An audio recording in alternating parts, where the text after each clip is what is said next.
கிரியாஸின் அதிரடி ஆடி சேல் 70% வரை தள்ளுபடி. கிரியாஸ், இது நம்ம ஃபேமிலி.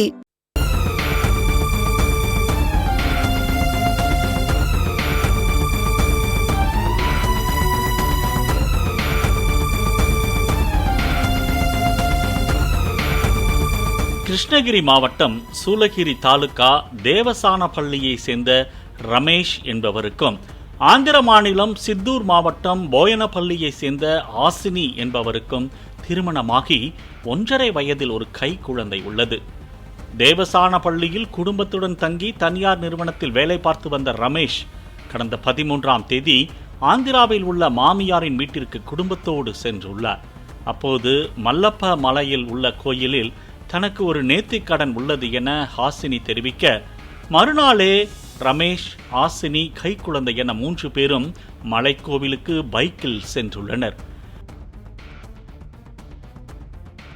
மதியம் வீட்டிலிருந்து புறப்பட்ட மூவரும் இரவு ஆகியும் வீடு திரும்பாததால் பயந்து போன ஹாசினியின் தாய் ருக்கம்மா காவல் நிலையத்தில் புகார் அளித்தார்.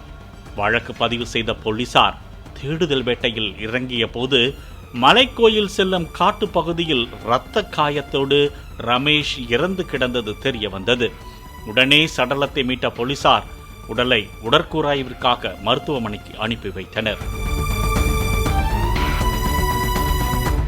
அந்த பகுதியில் இருந்த சிசிடிவிக்களை போலீசார் அலசி ஆராய்ந்த போது ஆசினி 2 ஆண்களோடு ரமேஷின் பைக்கில் சென்றது தெரிய வந்தது. உடன் கைக்குழந்தை இல்லாததும் தெரிய வந்தது. பின்னர் போலீசார் தேடுதல் வேட்டையில் இறங்கிய போது KGF பகுதியில் வைத்து போலீசார் 3வரையும் பிடித்தனர். ஆசினியிடம் போலீசார் நடத்திய விசாரணையில் பல திடுக்கிடும் தகவல்கள் வெளியானது.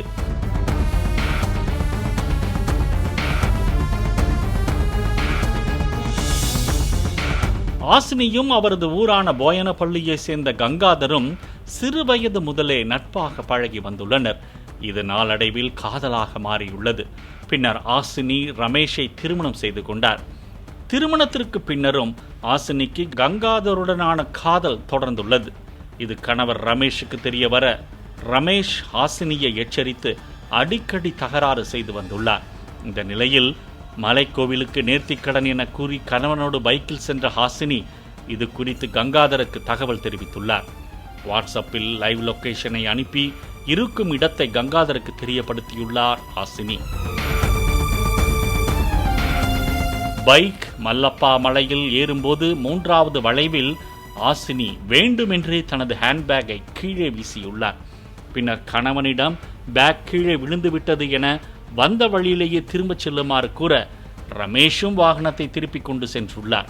அப்போது கங்காதர் தனது நண்பர்கள் 6 பேரோடு ரமேஷின் வாகனத்தை மறைத்து பெரிய கற்களால் தாக்க ஆரம்பித்தனர். தலையில் பலத்த காயமடைந்த ரமேஷ் இரத்த வெள்ளத்தில் சரிந்ததும் கையில் வைத்திருந்த கத்தியால் முகத்தில் வெட்ட ஆரம்பித்துள்ளனர். அங்கேயே ரமேஷ் உயிரிழந்த நிலையில் ரமேஷின் உடலை காட்டு பகுதியில் வீசியுள்ளனர்.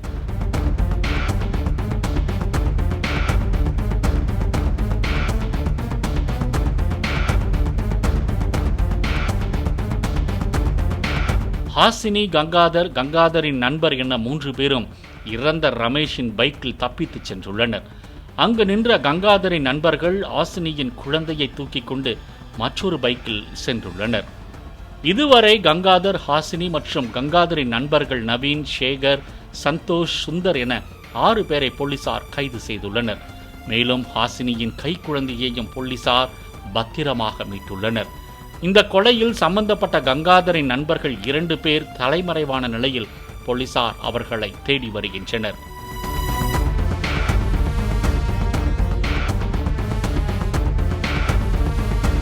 தமிழ்நாட்டிலிருந்து கணவனை ஆந்திராவிற்கு அழைத்து வந்து காதலன் உதவியோடு மனைவி தீர்த்து கட்டிய சம்பவம் பெரும் அதிர்ச்சியை ஏற்படுத்தியுள்ளது. பாலிமர் செய்திகளுக்காக கிருஷ்ணகிரி செய்தியாளர் சத்யா. கிரியாஸின் அதிரடி ஆடி சேல் 70% வரை தள்ளுபடி. கிரியாஸ், இது நம்ம ஃபேமிலி. பிளே ஸ்டோர் மற்றும் ஆப் ஸ்டோரில் இருந்து பாலிமர் செயலியை QR கோடு மூலம் பதிவிறக்கம் செய்யுங்கள். செய்திகளை உடனுக்குடன் பெறுங்கள்.